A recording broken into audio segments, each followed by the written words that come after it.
The most mysterious of organs, the female vagina, the vulva, the uterus, and especially the clitoris, names and information about these organs were suppressed for long periods in Western history. For centuries, it was said that women have difficulty having orgasm, that our orgasms are much weaker, not as real as men's. Men's orgasms are so much stronger, their sexual organs bigger, and so on. None of this is true, but for centuries, these ideas were considered unquestionable. The 20th century has seen a breakthrough in terms of women determining to gain equal rights and power in society and in private life, to own our own bodies. This includes our sexuality. In fact, sexuality, especially female sexuality, is a central key to women's freedom and status. Why? Because male ownership of women's sexuality is what makes patriarchy possible. When I was growing up, sexuality was something never talked about. My mother and grandmother only rarely spoke with me, if ever, about their own feelings or experiences, and even menstruation was a topic best not mentioned after my initiation into awareness at about age 12. We were close to each other as women, and yet very far apart. What were we separated by? Probably by our own fears and ladylike ideas. But where did these come from? From a culture which for centuries tried to divide and separate women to make us fear each other and feel ashamed of our bodies in front of each other. Later, in university, I studied history, and then I discovered feminist activism, which was another matter. My friends and I went to protests, demonstrations, wrote letters and pamphlets about women's rights, equal pay, and in private we talked all about our personal lives. Everything but, of course, orgasm and how we had them. Yet, gradually it became clear that our bodies were as important as equal pay, that as women we deserved the right to own our own bodies. Stereotypes about women's bodies and sexuality are frequently pornographic and used to sell everything from cornflakes to motorbikes. But these media images are not us, not really us. They have nothing to do with who we are. We're very diverse, very different, yet similar, even though we are of every age, race, and body shape. Women today are busy reclaiming the space to breathe, experiment, and discover what sexuality might be like, how we might like to express ourselves after the endless public distortion and sometimes personal violence we've experienced.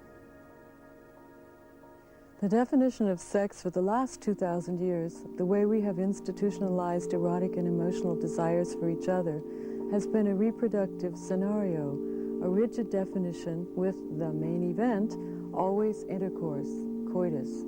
Everything else was trimming or the warm-up, getting her ready. But the fact is that most women can orgasm easily, as I learned in my research. Most women orgasm during clitoral or pubic area stimulation, either by themselves or another person, by hand or by mouth. But only 1/3 of women can orgasm easily during the actual act, penetration, intercourse with no hands. Why? Because the stimulation is different for most women. There is no penetration of the vagina during masturbation. This is not to say that the vagina is not erotic. It's not that it cannot bring intense satisfaction with the right partner. There's something very symbolic about being penetrated by another person, as men too can experience. But it's not a crime or a sexual inadequacy for a woman not to orgasm during intercourse.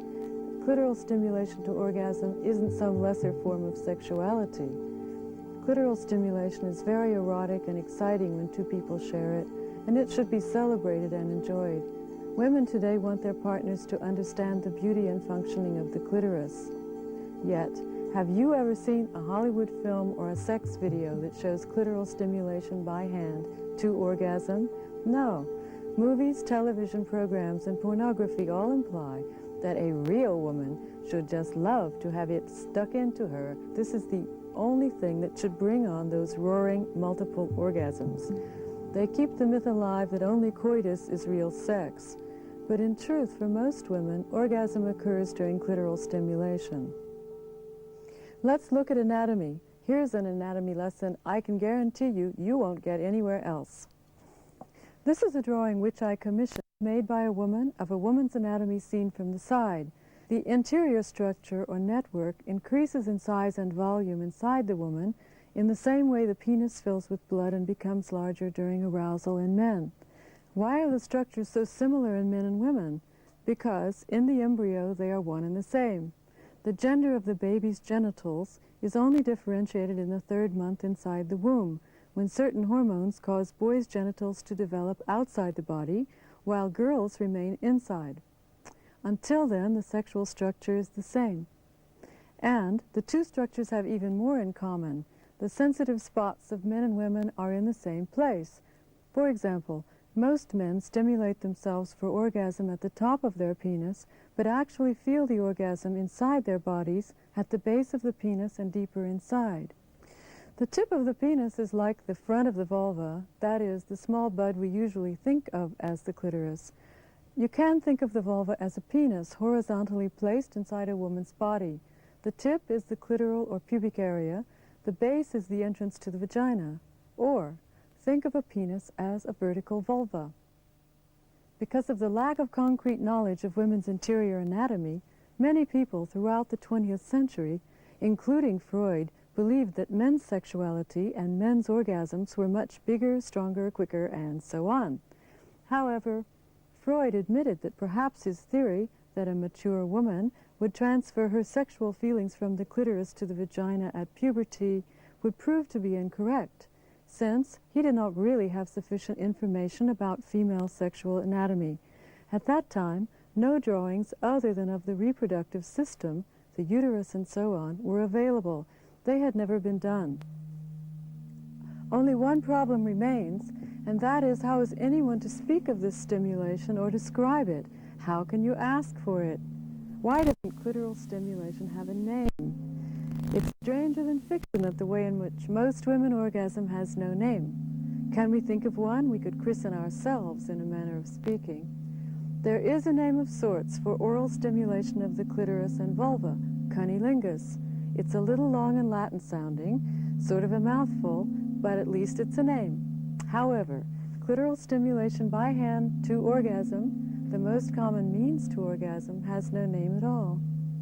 The fact that there's been no word for clitoral stimulation for most of Western history shows how clearly the culture has tried to stamp out knowledge of women's bodies and to stamp out women's enjoyment and pleasure. But how do you feel when you're listening to this discussion and seeing these drawings of sexual anatomy? Do you think the vagina, the vulva, the clitoris are beautiful? Really? Yet, for centuries, women's sexuality has been considered dirty, unclean, and smelly.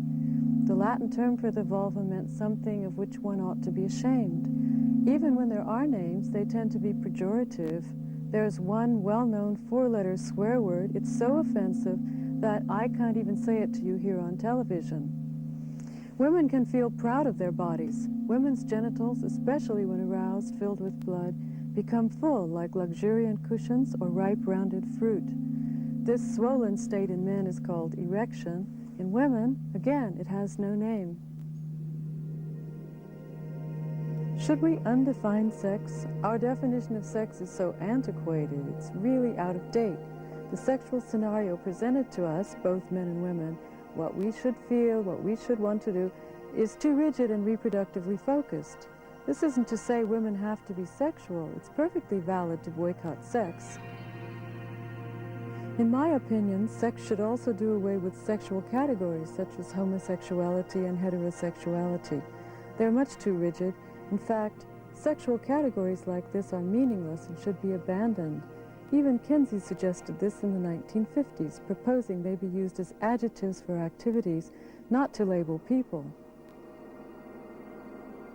This cultural denial of women's sexual needs and of the female orgasm reflects the larger social system in which women have been given second-class status for centuries. Of course, women are doing more than reclaiming their orgasms and their bodies. Many have already moved from being what Simone de Beauvoir termed the other, to becoming an active other, a seer, a doer, wanting to transform a male-dominated world rather than to integrate into it.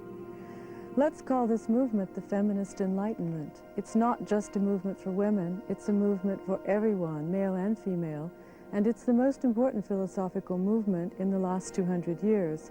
But many men and women don't see this body of work for what it is, since they're not used to the idea of following women, or even seeing women as intellectually first-rate.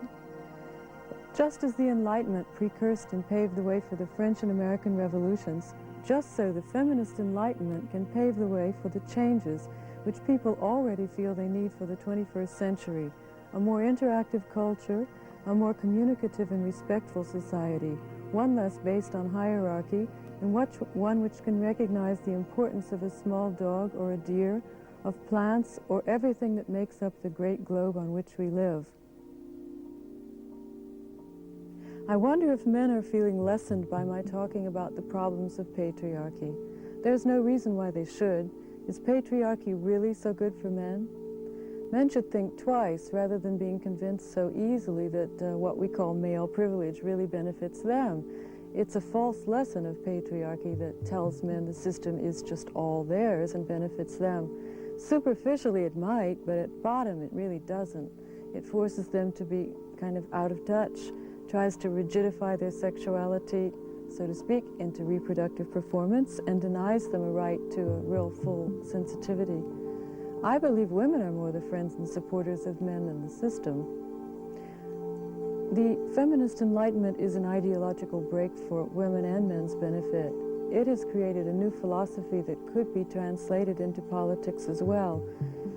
It would like to carry the so-called female values of mutuality and cooperation, communication, into the larger institutions of society, completely reshape those institutions for the better, do away with the emphasis on hierarchy, battles, competition for space, and all that. This may sound utopian, but I, for one, do not believe that the aggressive, competitive attitudes so dominant on Earth are inevitable. Archaeologists are unearthing cities that had no walls for defense.